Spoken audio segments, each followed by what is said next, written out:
welcome to today's video, and today we're going to talk about teaching our kids how to manage money, how to save money. Our kids know everything: setting up gaming, browsing the internet, figuring out Minecraft, and how to work the controllers with however many buttons they have. It shocks me how much they know and can do, but at the same time, it also amazes me how much they still have to learn when it comes to money. Yesterday, I told my 10-year-old that I was going to the supermarket and asked if he wanted anything. His answer was, "I want £1,000." This prompted me to have a conversation about how much £1,000 is, and he seemed genuinely surprised. Are your kids smart with money? Probably not. Kids don't learn enough about money in school because it's not part of the school curriculum, which is unfortunate. So it's up to us as parents to teach our kids about money. Some of us don't know how to manage money because our parents never took the time to teach us. Money was a taboo talk. Or maybe they didn't have enough of it to turn it into a topic. But this ruined us. We are left with the impact of financial illiteracy. Because our parents never consider retirement savings, we don't consider retirement savings too.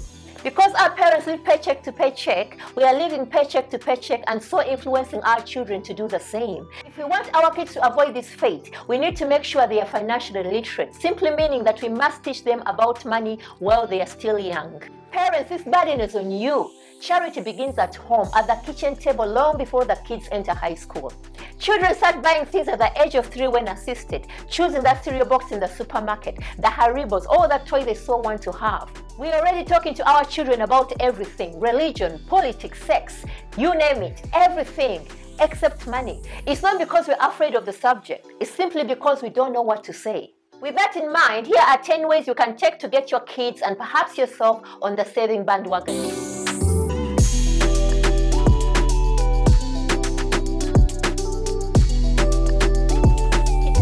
Now that you want to teach your kids about money, the first thing that you're going to discuss is the difference between wants and needs. As simple of a concept as it is, needs versus wants is the foundation to understanding money.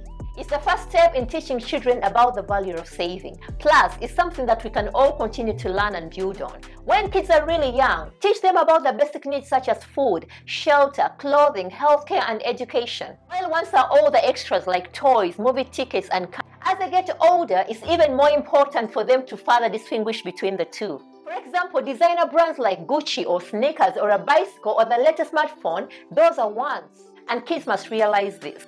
Try using your own budget as an example to illustrate how wants must take a backseat to needs in terms of spending. That way your kids won't put pressure on you to buy for them the latest gadgets. And as a family, you learn to save together. Tip 2. Teach your children how to earn their own money. Let them earn. Kids need to learn that money doesn't just appear. They need to understand the importance of the work you do to earn money. Plus, they also need to learn how to earn money for themselves. Give them chores to do like doing laundry, washing dishes, or picking up leaves in the garden. Additionally, you can point out things they might do as they become older, such as babysitting or mowing lawns. If you want your children to become savers, allowing them to earn and save money provides them with the opportunity to learn how to use it. When you offer allowances in exchange for chores, they are also learning the value of their hard work. Tip number 3, set saving goals. Explain to your child why they need to save. To a kid, being told without explaining why may sound pointless. Helping your child define a savings goal can be a better way to get her involved. To a kid, being told to save without explaining why may seem pointless. Helping your child define a savings goal can be a better way to get them motivated. If they know what it is that they want to save for, help them break down their goals into manageable bites. If they want to save by a £50 game, for example, help them figure out how long it would take to reach that goal based on their savings rate.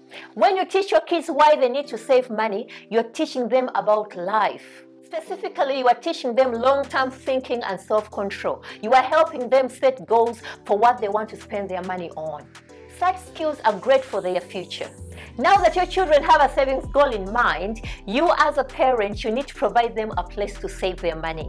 They will need to stash their cash somewhere where they deem it safe.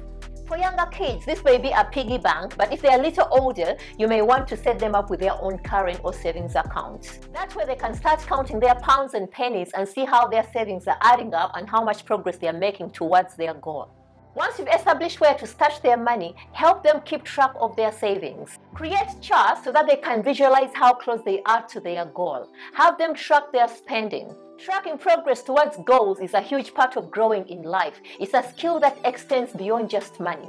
If your children get an allowance, having them write down their purchases each day and adding them up at the end of the week can be an eye-opening experience. Encourage them to think about how they are spending and how much faster they could reach their savings goal if they were to change their spending patterns.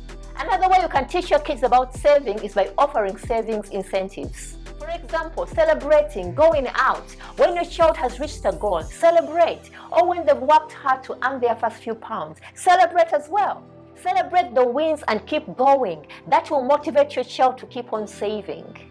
An incentive will motivate them to ramp up their efforts. They'll feel appreciated. You can also offer to match a percentage of what they have saved. For example, if your child has set a big savings goal like a £400 tablet, you could offer to match 30%. After all, who doesn't like free money? They will appreciate it, but then it will motivate them to save more. Also, you can reward them when they reach a savings milestone, such as a £50 bonus for hitting the halfway mark. Celebrating or rewarding them will teach them to enjoy the progress they've made, and so they'll keep on going. Don't forget though to teach them about work ethics by praising them for working hard instead of what they've achieved. So teach them the value of work ethic, also known as progress they are making, is more important than the outcome. Emphasis should be put on the progress. Tip number 7, leave room for mistakes. Part of putting kids in control of their own money is letting them learn from their own errors. It's tempting to step in and steer kids away from a potentially costly mistake, but it may be better to use that mistake as a teachable moment. The 8th one is, you as a parent, act as your child's creditor. One of the basic tenets of saving is not to live beyond your means. If your child has something they want to buy and feels impatient about saving for it, becoming your kid's creditor can help you to teach a valuable lesson about saving.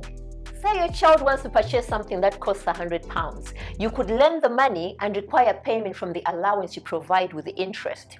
The lesson you want to teach is that saving may mean delaying gratification longer, but the item you want to buy will end up costing less if you wait. And while you're doing this, talk to your child about money. If you want your kids to learn about saving, it must be an ongoing discussion. Whether you schedule a regular weekly check-in to talk about money or make money just part of your daily round, the key is keeping the conversation going. Teach them about business. Even if you don't have a business, teach your kids that entrepreneurship is important. Entrepreneurs solve problems, and they also are able to be more self-reliant. When someone knows that they can earn money for themselves without needing to work for somebody else, it gives them increased confidence in the job that they do. The last tip I'm going to give you is to set a good example. If you want your children to become savers, being one yourself can help. Getting your emergency fund in shape, opening a savings account, or simply increasing your pension are all steps you can take to encourage saving as a family activity. You could also decide to save for something together, such as a big screen TV or a family vacation. Also, teach them about the importance of donating money. Not everyone has the opportunity that they have. Focus on donating time and money to those who have less. Teach your kids to save money all year long.